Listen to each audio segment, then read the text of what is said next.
Bonjour à tous, alors aujourd'hui entraînement à récurrence double avec un exercice. Vous allez voir à la fin, je vous montrerai qu'on peut le faire sans récurrence double de façon très rapide.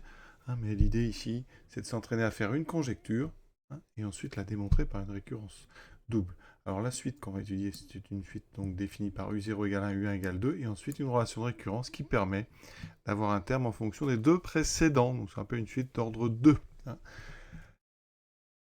Conjecturer une expression de UN en fonction de n et démontrer-la par récurrence. On est parti. Première étape, c'est donc de faire une conjecture. On va regarder les termes. Donc U0 vaut 1, U1 vaut 2, U2. Alors j'utilise la relation de récurrence ici. Alors elle est assez particulière parce que ici on a UN plus 1 en fonction donc de UN et de UN moins 1. Bon, c'est pour ça d'ailleurs que cette relation de récurrence n'est donnée que pour n étoile. Parce que si on remplace n par 0, on a un problème, on a ici U d'indice moins 1, ça n'existe pas. Donc on fait bien attention. Alors, dans d'autres exercices, on aurait pu vous donner le même exercice en donnant une relation comme ceci. Pour tout n important à grand N, UN plus 2 égale UN plus 1 au carré divisé par UN. Oui, c'est la même, ça aurait été la même chose, mais ici on a décalé légèrement, de façon à ne pas avoir ici de n étoiles. Alors on va rester avec le texte et ce n étoiles, mais on aurait pu, vous voyez, faire l'exercice autrement. Alors U2, pour avoir U2, donc on prend le terme précédent au carré et on divise par le terme d'avant. Donc on fait 2 au carré 4, sur 1 ça fait 4. Pour U3, le terme précédent c'est U2, donc on fait 16, d'accord, sur 2, ça fait 8. Et on se rend compte ici qu'on n'a que des puissances de 2. U4 va donc être 8 au carré, 64 sur 4, c'est-à-dire 16. On a encore 2 puissance 4. Donc il semble, conjecture, qu'on peut faire, une conjecture, et bien pour tout n, Un, c'est 2 puissance n. On a bien 2 puissance 0, ça fait 1, 2 puissance 1, ça fait 2, etc. On va donc maintenant essayer de démontrer ça par une récurrence. Première étape, l'initialisation, donc on est sur une récurrence double. Il faut donc ici vérifier que la propriété, elle est vérifiée pour n égale 0 et pour n égale 1. Alors pour des soucis de rédaction plus clairs, on va donc appeler Pn la propriété Un égale 2 puissance n avec n entier. Donc initialisation, on regarde si P0 est vérifié et P1 est vérifié. C'est une récurrence double, il faut P0 et P1. Donc ici, pour n égale 0, il se trouve que 0 est égal à 1 et que 1 c'est bien 2 puissance 0. Donc P0 est vrai, P0 est vérifié. D'accord? Ensuite, pour n égale à 1, U1 est égal à 2, et 2 c'est bien 2 puissance 1, donc P1 est aussi vérifié. Donc on a bien initialisé notre récurrence double. Maintenant on passe à l'hérédité.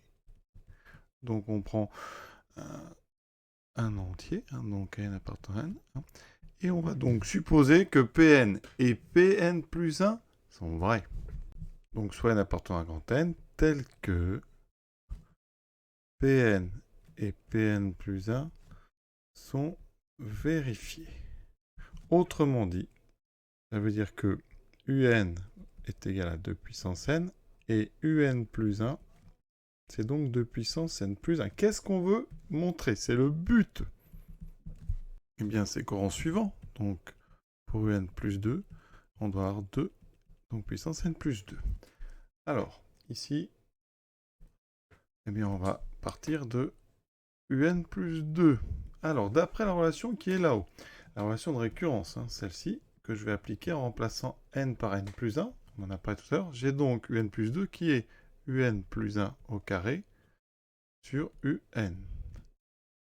Un plus 1, hypothèse de récurrence, 2 puissance n plus 1 au carré, sur Un de puissance n, c'est ma deuxième hypothèse de récurrence. Donc ici, propriété sur les puissances, ça fait 2 puissance 2 fois n plus 1 sur 2 puissance n. Cela me donne, donc ici, propriété sur les exposants et puissances, ça fait ici, donc j'enlève les parenthèses, et on se fait 2 puissance n, donc ça fera fois 2 puissance moins n. Ensuite, les exposants s'ajoutent 2 puissance n, donc 2 puissance 2n plus 2 moins n, il me reste effectivement 2 puissance n plus 2, donc effectivement, Pn plus 2, la propriété donc en n plus 2 est vérifiée. Bilan. P0 et P1 sont vérifiés. Pn et Pn plus 1 vérifiés impliquent Pn plus 2 vérifiés. Ça, c'est l'hérédité. Donc, principe de récurrence double. Pour tout n appartenant à grand N, Pn est vérifié. Donc, pour tout n appartenant à n, Un vaut 2 puissance n. On a terminé notre démonstration par récurrence. Voilà. Alors, je vous avais promis une autre façon de faire plus rapide. Cette deuxième méthode rapide, elle commence par le fait qu'on démontre assez facilement par récurrence que pour tout n appartenant à grand N, Un est différent de 0. À partir du moment où U0 est différent de 0 et que Un est différent de 0, eh bien avec cette relation de récurrence ici, Un ne peut jamais faire 0. Voilà. Avec ça, eh bien, on va transformer notre petite relation de récurrence ici, d'accord? Et on la transforme en Un plus 1 sur Un égale Un sur Un moins 1. D'accord? Tout ça pour tout n appartenant à n étoiles. Et on va introduire une nouvelle suite. Et cette suite, eh bien, je vais dire que pour tout n appartenant à grand n, Vn, ça sera Un plus 1 sur n. Et donc, ce que je viens d'écrire ici, ça veut dire que pour tout n appartenant donc à n étoile, j'ai donc Vn qui est égal à Vn moins 1. Donc, pour tout n appartenant à grand n, eh bien, qu'est-ce qu'on remarque? Donc, on a une relation de récurrence Vn égale Vn moins 1. Donc ça, c'est la relation d'une suite constante. Donc la suite Vn est constante. Et donc elle est égale à n'importe lequel de ces termes. Donc pour tout n appartenant à grand N, Vn égale V0. Et V0, c'est donc ici U1 sur U0, c'est égal à 2. Donc Vn vaut toujours 2. Donc dans ce qu'on avait fait ici, on peut mettre égal à 2. Ça veut dire qu'ici, on vient de démontrer que pour tout n appartenant à n étoiles, eh bien, Un est toujours égal à 2 fois Un moins 1. Donc, en faisant un petit décalage, pour tout n appartenant à grand N, Un plus 1 est égal à 2 fois Un. Et là, vous reconnaissez une relation caractéristique d'une suite géométrique de raison 2. Donc, Un est géométrique de raison 2, avec un premier terme U0 qui vaut 1. Donc, on sait que le terme général, donc, quel que soit n appartenant à grand N, eh bien, Un, c'est U0 fois la raison à la puissance n, c'est-à-dire une fois 2 puissance n, et on a terminé l'exercice, vous voyez, sans utiliser de récurrence d'ordre 2, c'est plus simple, mais il faut penser à regarder ce rapport entre n plus 1 et n qui est constant. Voilà, je vous laisse, je vous souhaite une bonne fin de journée à tous, à bientôt.